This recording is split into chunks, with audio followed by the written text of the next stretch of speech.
I'm Bill Warner, president of AVID Technology. A year and a half ago, I started this company with a mission and a dream. As a high-tech marketing manager, I had been using the power of video to introduce new products into the marketplace. But I found the technology to make the videos very frustrating, very time-consuming. I continuously felt there had to be a better way to make videos. And so, in 1987, I set out to build a company that would deliver that new way of editing. We've done it. It's called the AVID1 Media Composer. I'd like to show you the system right now. Let's start with a few fundamentals. I have a bin on this monitor, organized as a list. Much easier, though, to see it as images, as head frames. I'm going to edit a sequence together very quickly in Assemble Edit. Grab the first element, drag it to this window, the record window, and now I've made my first edit. And it shows up on this timeline. Second element, and the third element. In just a few seconds, I've put together the beginnings of a program. Let's take a look at it.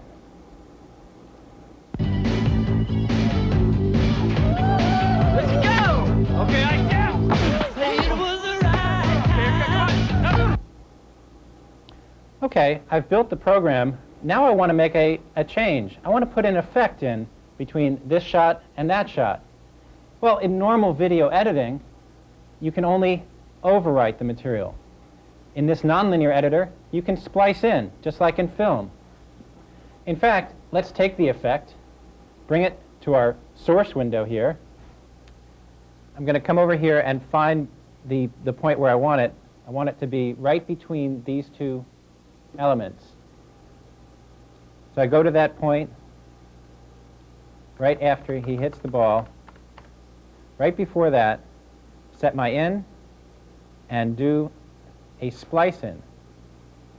Now I've made the program longer. Let's take a look at the result. Let's go! Okay, I can! It was a ride. Let's look at the system in more detail. I'm going to use the timeline and actually rearrange some of this sequence.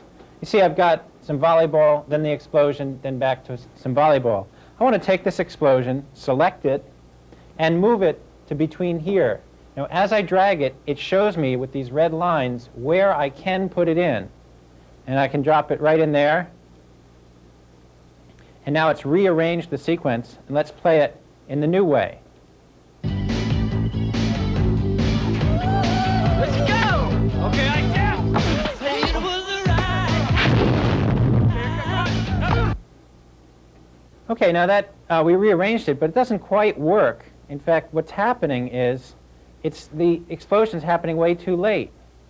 So what we want to do is we want to edit the transition. I'm going to go into a mode called the transition editing mode. Now, I can go to the transition. Now, here it is. We can see that the ball has already come up and the explosion is happening. Let's go and actually trim the transition by hitting some keys here. I'm going to back it up. I'm going to take it so he's a little bit, he hasn't gone so far. Now let's have him go the other way. Okay. Let him hit the ball. There. All right, now let's see how that looks. We'll just play just the transition. That works well. Let's take a look at the different modes that the timeline offers. We're looking at this sequence in head mode. It's looking at just the head frames. We could look at the head and tail frames so we can see the transition between each edit. And I can scroll across and see each edit. Now I can also resize the images using these icons here, make the images smaller so I can see more of them. Now there's all 4 of my edits. I can also look at the timeline as actual time code, and I can see how long each of the parts are.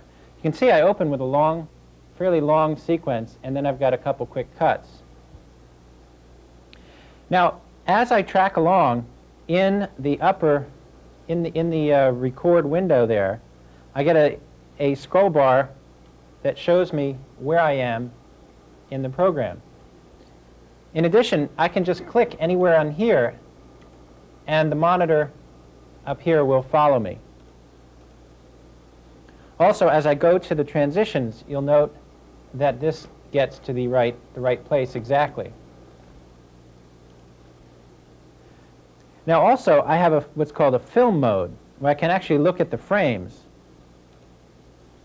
And I could resize the frames, make them smaller here. In fact, when they're small enough, I get multiple rows. I could even grow this window. In fact, let's move the window up and grow it down vertically. Now here are many of the actual film frames from the program.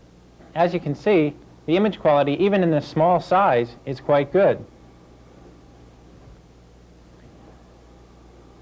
But if you want them bigger, just resize them, and it will draw them bigger. Here they are at the full size.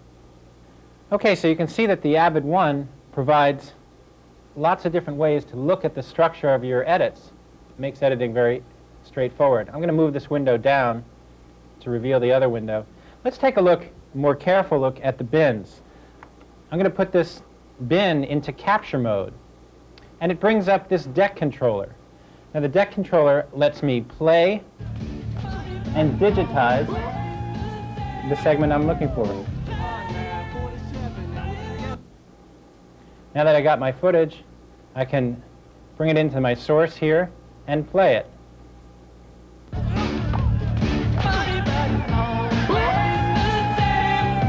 That howl, that's what I'm looking for to end the program.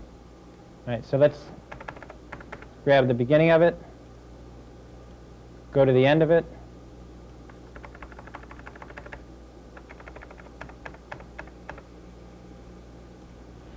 and I'm going to go to the end of my program here, click right to the end, go to the end, and add that piece on. Now let's take a look at the finished program. Let's go! Okay, I can. Say it was a ride.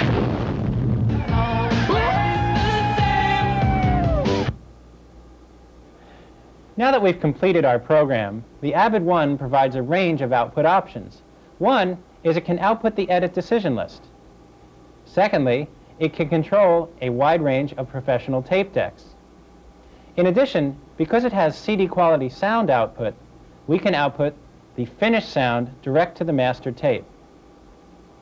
The AVID1 is really a new way to edit. We think it's going to increase the creativity and productivity of people in the industry. Thank you for joining us today.